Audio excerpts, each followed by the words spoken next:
Howdy, howdy, howdy. Welcome back. We're a final speaker of Stream 2 today, Mr. Geoff Thonon. So this is what I love about AusCERT, because you get to just hang out with friends, and shame that I can't be up in Brisbane amongst human beings like, but COVID is COVID. So without further ado, I will hand it off to Geoff, who is although he behind policy documents, working an incident, or writing a process flow diagram, being provided the duties of AusCERT manager, and I can definitely attest to he has a fantastic team that works under him. From AusCERT, Geoff liaises with like-minded computer emergency response teams for the purpose of creating a safe, clean, and reliable cyberspace through global collaboration. So he's going to be talking about phishing, or is it known by any other nastier name? Over to Geoff, studio there, and we can see perfectly clear. Thank you very much, Geoff. Take it away. Thank you for the afternoon session. Friday afternoon is usually very, very hard to go through, and I hope I can entertain you, because you know what? Phishing. Have you heard of it beforehand? Yes, you have. Do you know how to handle it? Yes, you probably do. But I was asked to do a bit of a presentation, and you know what? Phishing is what we do on a daily basis. So that's what we're going to be talking about. But I will be extending it a little bit more, because what phishing really entails. So what is it? Where it's going to go? What can happen from phishing? So I will move it a little bit further. Yeah, there's also it depends on what you're looking at, and it's can take another name if you wanted to, and we were going to do that. Particularly is going to investigate pretty much what other names you could call it, so that we have the right mind frame to be able to see what phishing does and what it entails to your organization, and also yourself in personal life, because you know what, they don't discriminate in pretty much of the organizations or not. Also want to talk about the fact that, yes, on AusCERT website, we also talk about phishing takedowns, but there's a whole lot more that we do. As the introduction also talks, there's a whole lot more that we do in behind the scenes. But also, let's not talk about what we do, but what could be done or needs to be done in the back of the scenes. So don't worry about what AusCERT really does. It's what can be done. So I just really want to be able to start into what phishing entails for an individual. What could we call it? What else could we call it? Phishing. Okay, no problems. Yeah, well, we could fraudulent. You know, someone's trying to take trying to take the identity of someone else and to be able to make you do something else. That's usually done as well. You possibly tailor the message around and then send it over to, let's say, to a large person, whaling campaign. That's okay. Spoofing, okay. Tricking. We're all trying to invoke pretty much all these emotions out instead of just phishing. Okay, it could be just, you could call it malicious, you could call it cheating, you could call it preying, you could abusing, fooling, nasty. Nastier by any other name. Yes, it could be. Well, let's have a look at what happens for the organization itself as well. Okay, because phishing is nice, but what about the objective for the organization? Okay, so sorry, there was a bit of a delay, that's all. For an organization, well, you could say, well, it's trespassing. You get into an organization because you went through and did some phishing by collecting the credentials and then going through. Yes, it's a little bit more extended than what we just talked about. Perhaps you have a concept of phishing is just that email, but perhaps there's a little bit more to it, and that's how come we're doing this presentation. Thieving, impersonating, destruction of property, stealing, infringement, ripping off. Now, when you go through these words, phishing, well, phishing sounds a bit benign. Sort of like, it's okay, it's fine. You don't have to worry about it. It's called phishing.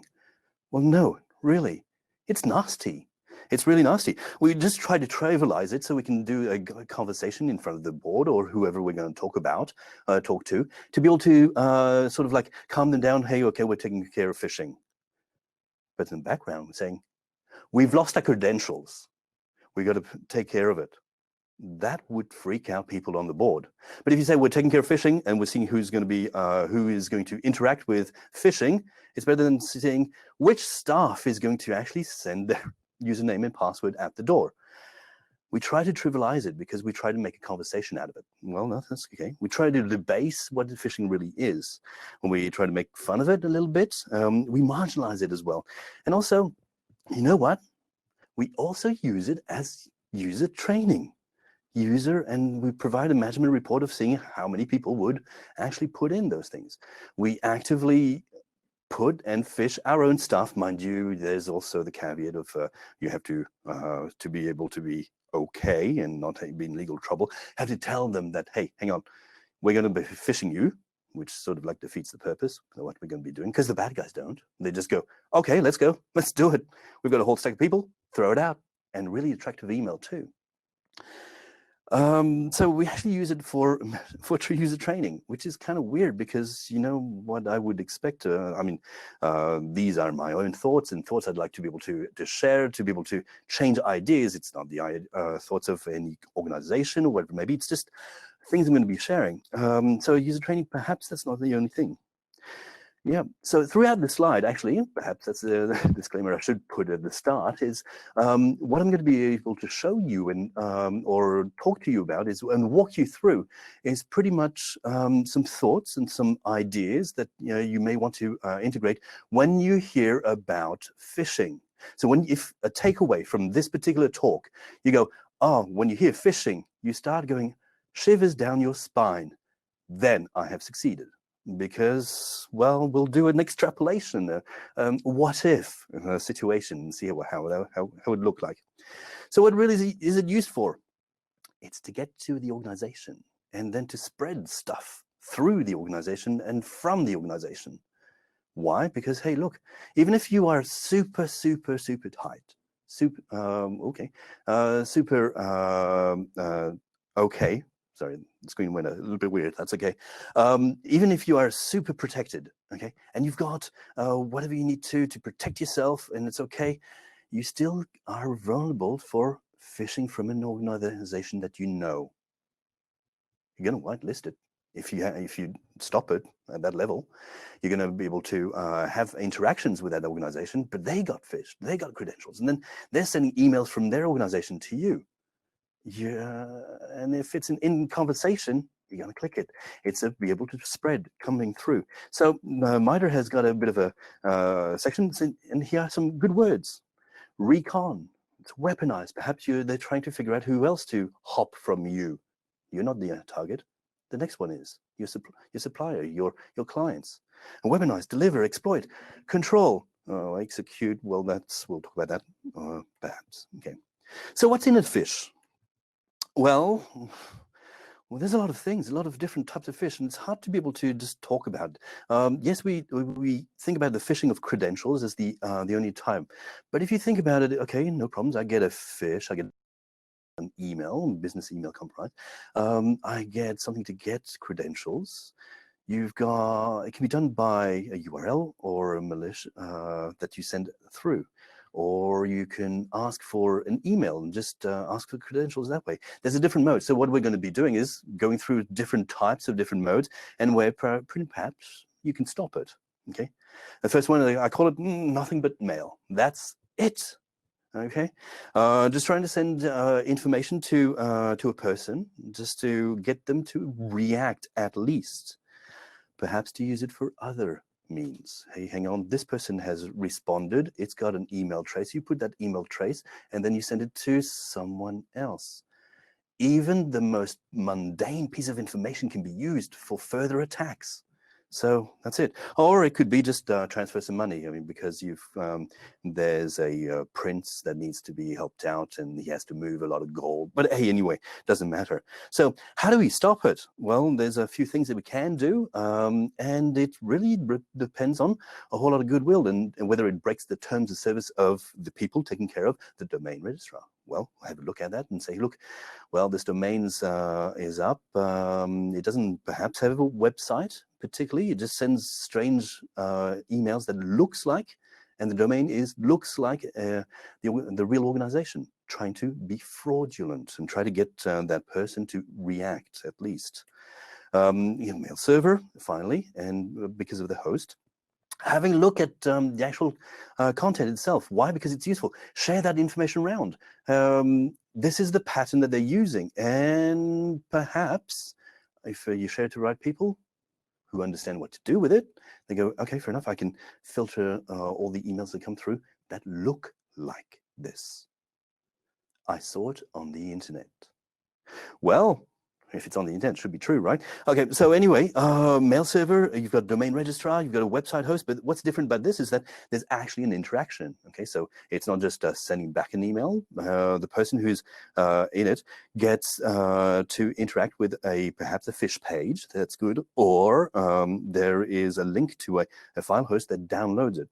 Well, you can have that in a couple of ways, okay? And download a malware. By all means, have a look at it, you know.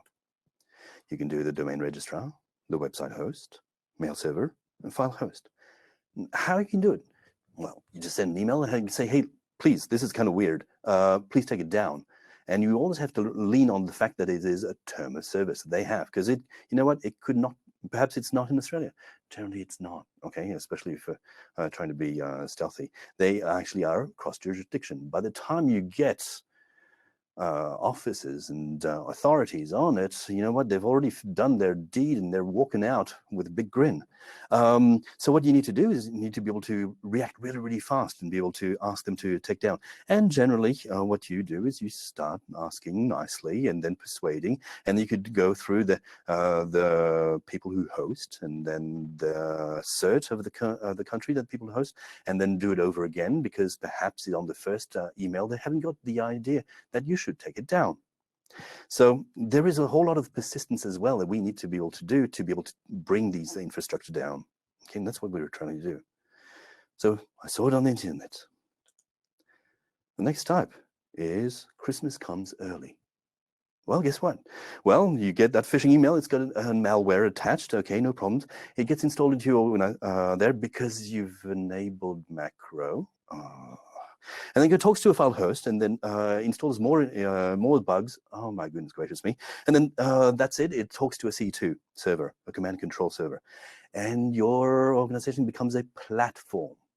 Okay, this starts with a PHISH, starts with, in the sense, the email that comes in through. It's business email compromise, yes, sure enough, but we need to handle, because it goes through the same method. We need to do the same things, do a takedown. Please, infrastructure. So there's a whole lot of things that we need to handle, okay? Double quarter pounder with cheese, and this is the lot. It sounds unhealthy because this is unhealthy. So you got domain registrar, you send the email, goes through, file host, tries to get money out of it. Pretty much, I'll walk you through slowly. You get an email. It sounds like it's well crafted, okay, at the start. An email's crafted, and then someone actually interacts with it. Goes into it, clicks on it, and then it goes over and downloads, because you've clicked on it and you enabled micro, and downloads a malware.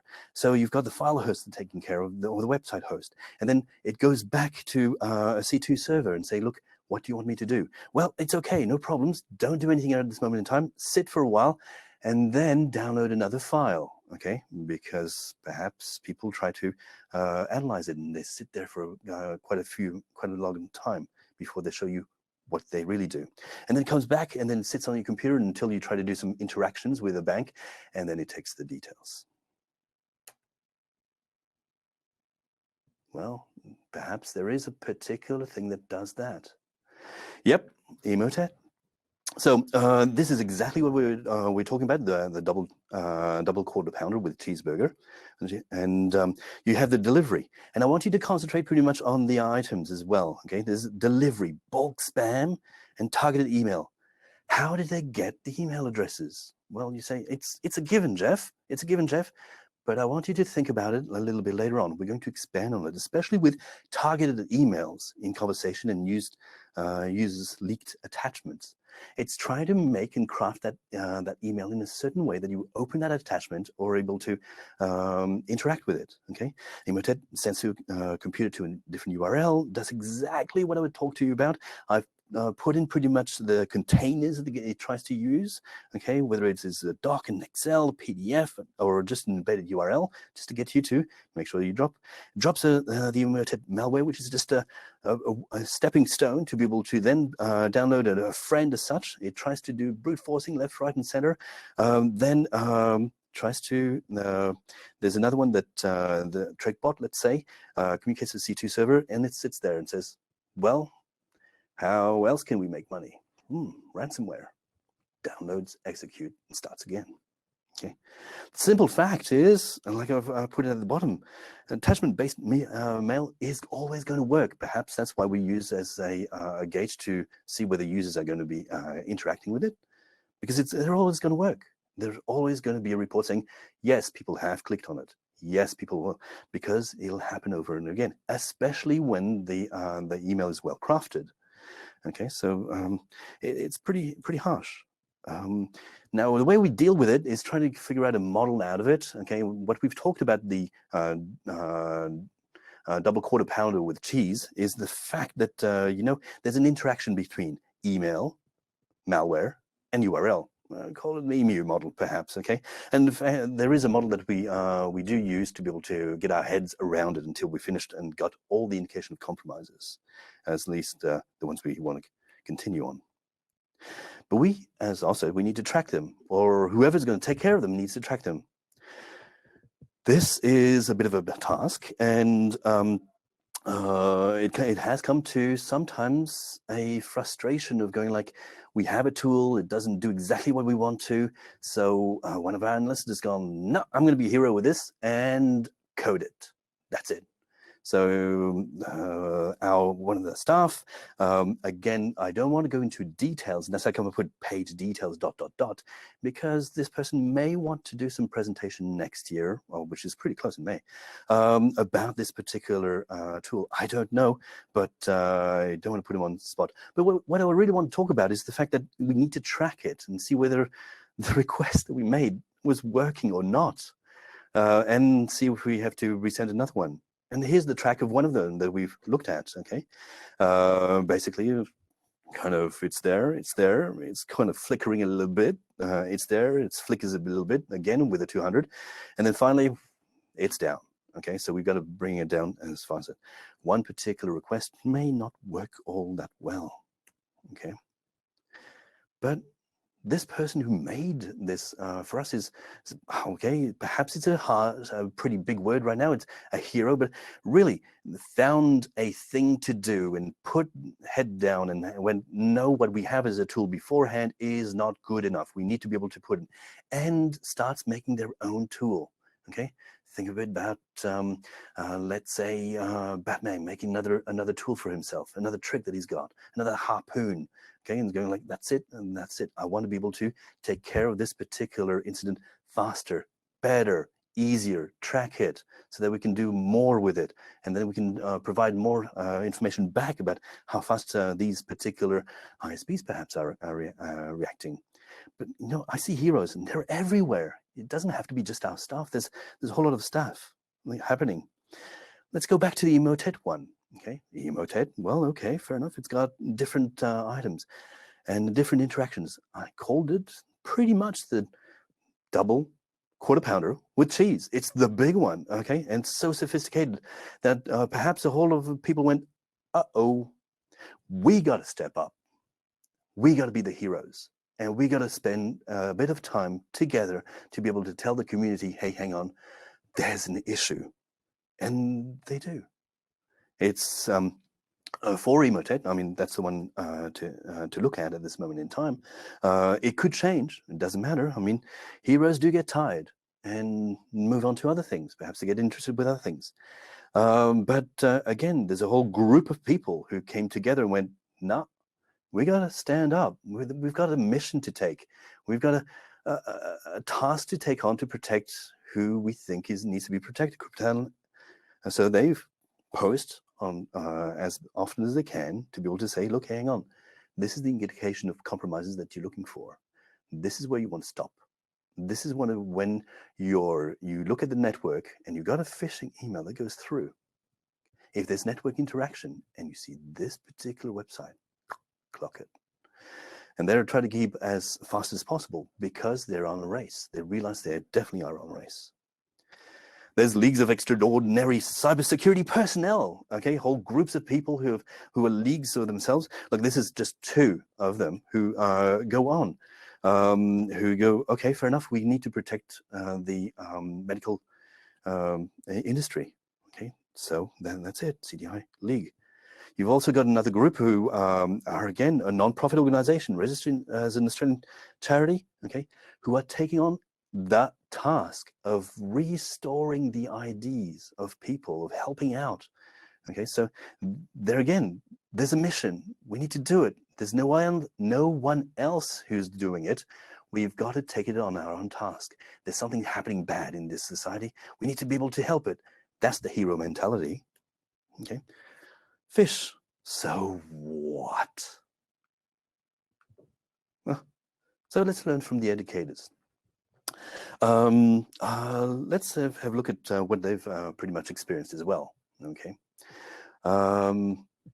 SANS has had a data breach, but I want to talk about the fact that they've actually handled it really well. Disclaimer. Yes, SANS is a sponsor of this particular conference, but no, I'm not trying to move it over and provide any attention. But actually, they did. The educators have actually taken their incident and shared. They've realized that, hey, hang on, we have a duty to be able to then talk about it. Hit on 24th of July, okay? 4th of August, detect. 11th of August, reported. And they say, okay, fair enough, if 513 emails were forwarded, this is all from their the website, okay? 28,000 records of PII, email, work, first name, last name, you see that. But it was regarded as soft credentials. Yeah, okay, so it's not credentials for that organization. So this is where I step away from sounding as if it's all that good and great. Because I just talked about a whole group that ID care that takes care of people who lost their ID or item. Sure enough, it's not really hard stuff, but these credentials could be such as emails, work title, first name, last name, workplace, company, industry, address, and country of residence could be amassed into a database to be able to then further other attacks. Here's the thing. Perhaps what I'll do is I'll send an email saying, congratulations, you have a voucher from SANS. There's an email address, there's a name.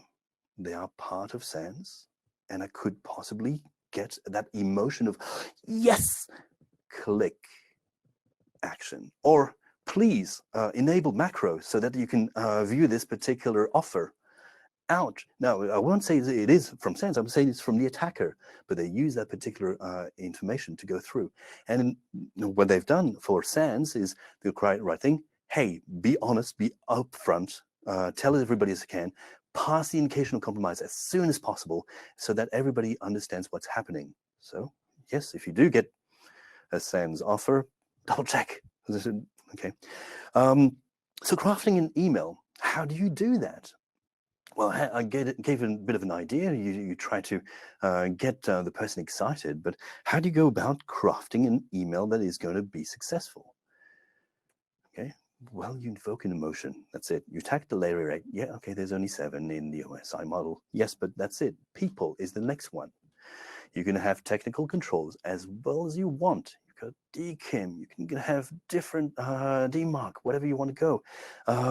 But at the end of the day, what you're trying to do is you're trying to get the person to be able to do something that they're not supposed to be doing. Enable macros. That's a big no-no. But it needs to be done. Perhaps it's because we also provide these loops, these hoops that we ask these people to go through, our users. You need to, yes, it is quarantined. You need to click to be able to, you need to click. Okay, so we get used to it. Anyway, invoking an emotion, any type of emotion. And how you need to do it? Well, you look at the person and their What they do, what they're interested in, a SANS voucher, well, perhaps. Okay, it doesn't have to be that. It can be anything else. You get information, anything that they've done, or interest with a security tool. That'll get me. I'll have to double check. So, hey, new security tool, Geoff, check it out. And I'll be going, right, okay, that's an emotion. I'd be very happy. So yes, there's different emotions that you try to create. As long as you got one, you're done. But how do you get the information of who to send and what they're interested in? Social media, databases, whatever it may be, they're lying everywhere, and they're all for sale in one way or another, or public release. That's quite amazing too. So you're part of a third party. You've got an email address and that you link to. Perhaps they can also link your Hotmail account with your work mail account because you've shared it in a leaked database that provides that relationship. And then you can start providing that relationship database as well of people, not relational database, of people and what they like, what they do, where they work, what are their preferences, and then be able to then craft that email really nicely so you can phish and defraud them and get them to click. But hey, well, we'll see.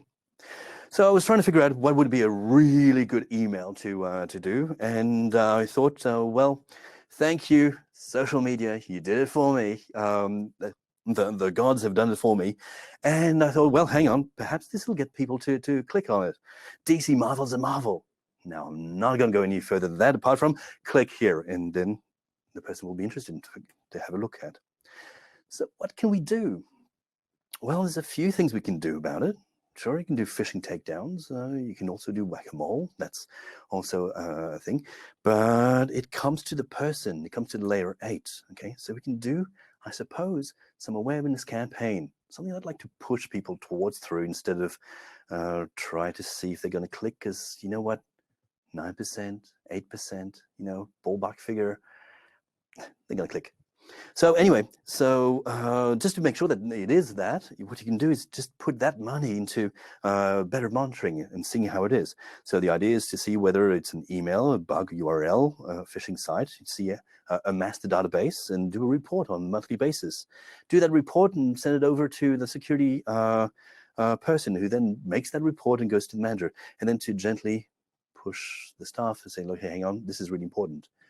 The manager gets the report every month, not on that phishing campaign once off and that's it, haha, to prove that perhaps the way the training that happened with phish works. You know what? You tell them they're going to be phished, then you phish, then you give them training, then you do phishing again. There is going to be, at that moment in time, an improvement. But what about a couple of months down the track? Oh well, never mind. So as long that may work to some organizations, as long as they've got a culture of being nice with each other. That's good. Another one you could do, you can incentivize them. You're going, I think I will be the hero because I'm the one who detects it. There you go. We can be heroes. We can tell your staff we can be heroes. Say, look, you're a hero. And if you're able to then click on that report as phishing, we'll get a copy. We can do that monitoring as well. And then you give them a prize. Don't make that prize too good, or else perhaps you'll have more phish on that organization. But anyway, just make it as if like a bragging rights of some kind. Okay, they'll be awesome. Get them to be part of the loop to be able to take care of it. Another one, which is really tricky, because it's a bit scary. It's a bit scary to make everybody heroes. Is empowerment. Empowerment to be able to have a look at when they get one. Okay, where is it? What is it? Is it from what I expected? And perhaps to show them some of the tricks and the tools that you can use in Xbox. For those in the industry, have a look at it. Okay, you probably already know that. Another trick, another superpower you can use is URL scan.io. Hey, there's a tracking there. There's a check. And there's also see whether it's okay or not. Okay, saying, oh, yes, Google have defined it as not safe. It is a site. And it links a whole lot of people. These are also not only the people who created these tools and made available for everybody are heroes, but you know what? You can make your staff perhaps heroes as well to be able to then use this superpower. I mean, how else would you do it? It's a tool. It's an eye-opening of what's happening outside.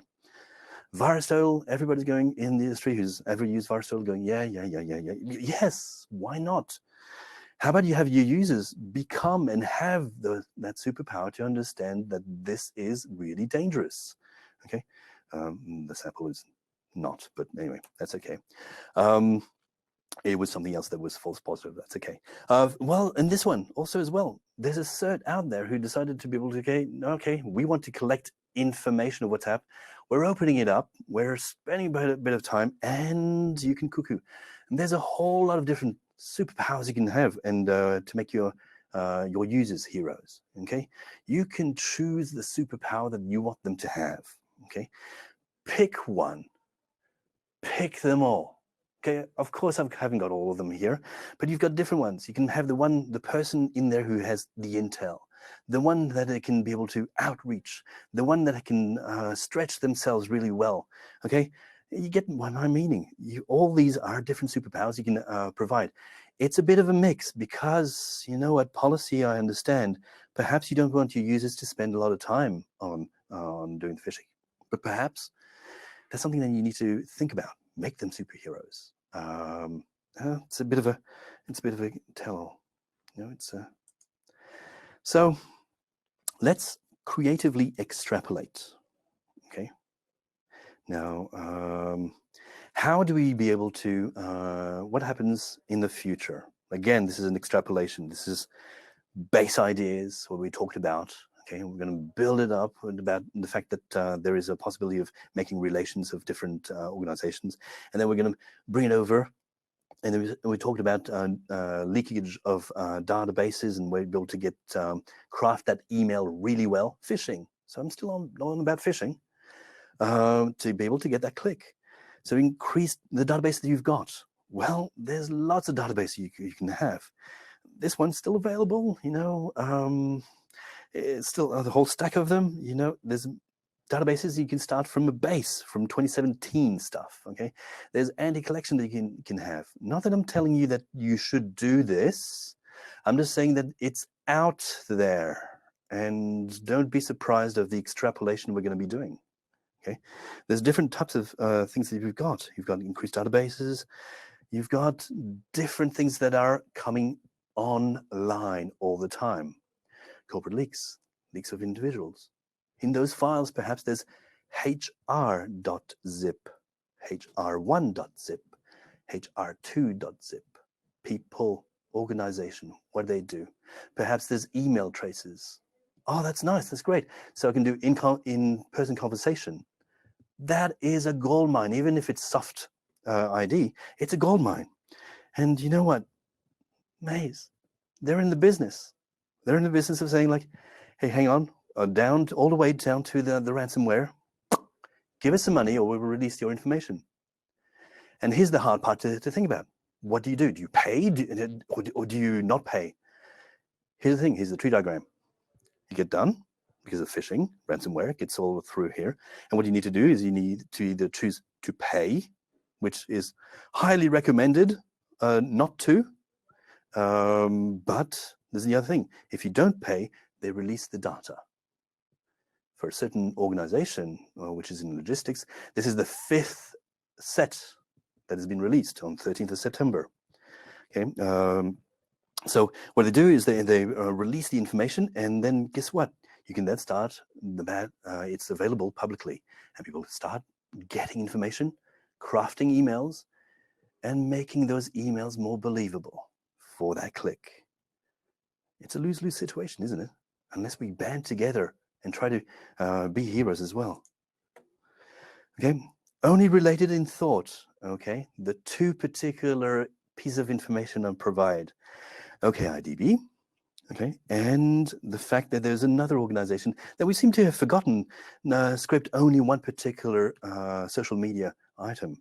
There's one where they've made databases and made available, and please contact such and such for a demo and the sample data. So it sounds like they were selling this character database, what kind of person they are. Perhaps they're going to spread things, okay? Institutional library, information database, and relation database. All this is to be able to understand who, when, how, why. For someone who wants to make phishing, perfect, I'd love to be able to know that. I'd love to be able to know all of this and amass it. What I'm trying to get at is perhaps companies are doing this, and perhaps all the database are available to be able to do this. So what I can see is that things are going to get worse. What else is ransomware? Do you know how I talk about the double quarter pounder with cheeseburger? Well, guess what? You know what? At the end, it was ransomware. Well, Cerberus, banking Trojan, they're sending the code out, apparently, and for all of these banks. Okay, it's available. Have a look at it, ZDNet, and then you'll find on Pastebin as well. So there's a whole lot of things that are happening. PHISH is not just phishing, it's nasty. So here we go. I reject reality and substitute my own. Well, I'm going to go a little bit further on. I'm going to distort it a little bit more, and I'm going to go extend beyond a little bit, okay? And so what I'm going to be talking about is perhaps this. Perhaps if they're able to organize themselves so much, let's say New South Wales doesn't like very much of Queensland. We'll just talk about something which is internal in Australia, perhaps. Well, perhaps. We like each other, really. It's okay. But this is, again, beyond reality. And they really don't like the fact that Queensland is on its feet, perhaps, and are wanting to do some attack and try to get money out of it. So they send fish, and they concentrate pretty much on one locality. Well, the locality has two options, either pay up or get their information dispersed, which then helps to other people to get in their organization and then ask them to pay up. And that effect is there's going to be a payment and there's going to be a shift of wealth. That could be a bit of a problem. That's just a really extrapolation. Anyway, however it applies to you, that's up to you. But eyes on prize. You know what? PHISH, at the start, it's only the beginning. And yes, I've ripped off that particular item, okay? But really, business email compromise is only the start of the journey, and I've used almost verbatim from a person that takes and makes shell, okay? But what we need to know is that we can all be heroes. We can all figure out, hey, hang on, we got a purpose. This is not something that we need to brush off. This is something that is really, really important that we take care of. Because here's the vicious cycle. It comes to ransomware. We need to pay up. If we don't pay up, our information goes out there. If information goes out there, then it's something that people can pick up to be able to then further attacks, either on yourself or on other organizations that are interacting with you. So it's really important. We can be heroes. It is a bit dangerous to empower every user to do it. Perhaps they'll spend a bit too much time, perhaps they will. It is a bit of scary to be able to say, look, we're going to give a prize for how many people actually report a phish, because perhaps they're going to spend their time. But we need to be able to take that risk, to be able to choose the superpower that we can find and all be heroes. We can be heroes. If I would like to be able to open the floor to any questions, that'd be fantastic. Cool. All right, I'm on. Just a little bit of lag with the platform. Thank you so much, Geoff. Yes, totally. You got me. Great. Technology is very difficult. Right, so thank you so much for that, Geoff. And I'll just like to say, as Melbourne, I think we should be launching a targeted phishing attack against Queensland. We're ready for you. I'm very, very sure that AusCERT will pick me up in a heartbeat. There were some really, really good key takeaways there. And thank you so much for sharing that. And I'm definitely going to have a whole lot of this, keep a hold of the slides there. There weren't too many, actually, there weren't any questions in the chat. However, yes. One thing I would like to do is, for everyone in the chat that's still in here, is to say thank you to AusCERT for being our heroes and throughout the year. And I want to say from the bottom of my heart, honestly, thank you very much, AusCERT. What you guys do in the industry is absolutely second to none. So I want to say thank you. One question in there. What is recommendations for doing phishing campaigns? For doing a phishing campaign? You mean you really want to get to an action, or you want to teach your users something? Suppose you're trying to say teaching your users something. Well, I would hope you'd imagine that may not be the best thing to do. Why? Again, these are the ideas I'd like to be able to share, not particularly a view of an organization. Just think about it. If you do that, you're going to desensitize people about the phishing, okay? You also have to tell them.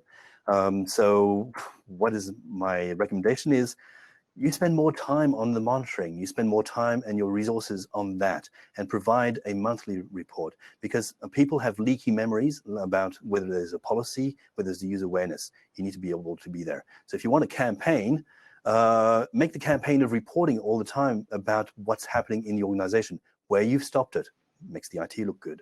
Where you weren't able to stop it and the users were able to stop it, that makes the users look good. Where you weren't able to stop it at all, and then the incident responders were able to then take care of it, that makes the incident responders look really good, okay? And then to be able to then make everybody in the organization a hero. Thank you very much. So we'll have to wrap it up there because we're a little bit short on time. But sure. I thank you again very much to AusCERT. So that concludes. Yeah, sick and tired of hearing my voice like I am. You are in a good place then. I'm no longer speaking for the rest of the day. But we will be coming back at 2:25 for the speed debate, which experiences of AusCERT, which I always love, and then closing remarks at 3:25. So again, I'd love to thank the sponsors. So please do go through and have a look at the sponsor hub when you do get a chance, and have a chat to some of those very, very fantastic people who are heroes in developing products to help us all secure our networks. That's it for me. Thank you, and best of luck